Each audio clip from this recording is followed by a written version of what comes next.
Hey, what's going on, everybody? Purple Stream Live Sports back here for another video.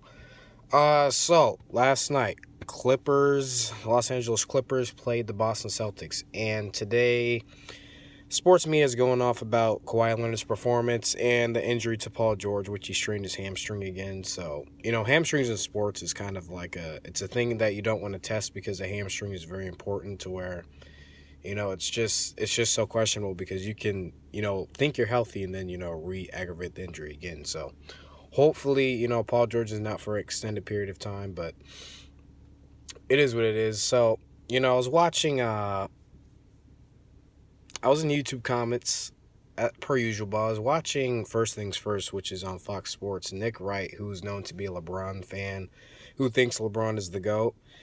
He's one thing that bothers me about what he said was he said things of that nature like, this is one of the games that proves why Kawhi Leonard is not the best player in the world. I mean, in my opinion, I think it's Giannis Antetokounmpo, then it's Kawhi, then it's LeBron, or it's a mix of those three. I don't think you can really put anybody else in those conversations. Because Giannis has really been dominant this whole season. His team has the best record in the league. And then for the Clippers, I think what I like about them is they're really not. People keep saying that they're not taking all these games seriously, but to me, they're addressing the season as a marathon, as in we're trying to use this as a measuring point, as in games to, get the guys together because they've not played with a full squad yet.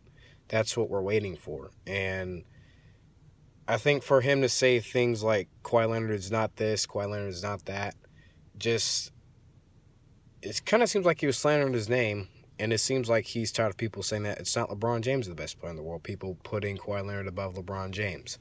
Well, if it's me, I think people are saying that because for a consistent period of time, Kawhi Leonard has been, to me, a guy who does it on both ends. And LeBron has, in the past few years, has taken lots of plays off on defense.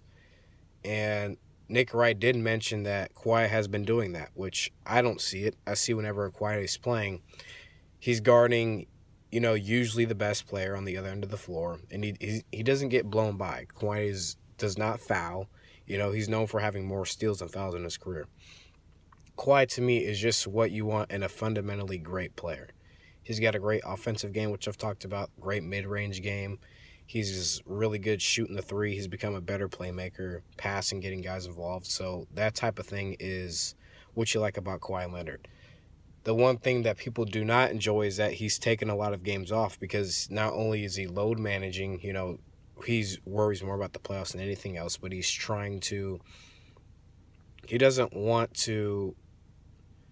It just seems like the regular season to him, as important as it is to him, it's not a big deal like it is to others. So he's taking it in his own way and managing himself, which I think to a certain point players should do, but also, you got to worry about the fans and performing and things of that nature. But, it's just up to the player. I think players, at some point, people have got to stop saying things like players shouldn't be doing that because players, they have their own power. They got to be able to exercise and, be responsible for their own well-being. So that's what I'll say. But for guys like Nick Wright, I would also like to say for the LeBron stands, I do like LeBron James. I've never said I don't. I just don't like the favoritism, the way the things are said to not only, hype LeBron up, but then to bring LeBron down. And, how guys like to play different narratives. I think it's completely inappropriate, and I think it's irresponsible of guys who do that. LeBron's a great player. But, Nick Wright, to me, he has at times shown objectiveness, but a lot of times he doesn't show objectiveness.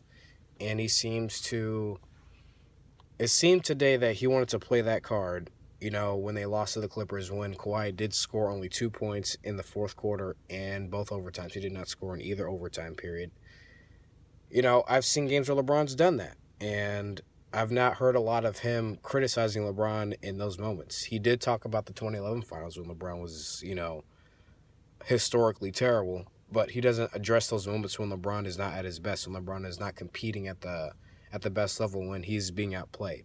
Like Kawhi Leonard, everybody's human. There's going to be nights like this. So, but that's what sports media is. They hype guys up, they bring guys down, And it's just a constant narrative change. So I think as a sports fan, just me becoming a smarter person and you guys, my audience, it's just, it's paying attention to those things. And, that's really what I saw today. I find it very, if you're in this business, I'll just say this. Being objective and then, acknowledging points that make sense is the best way to go about this business.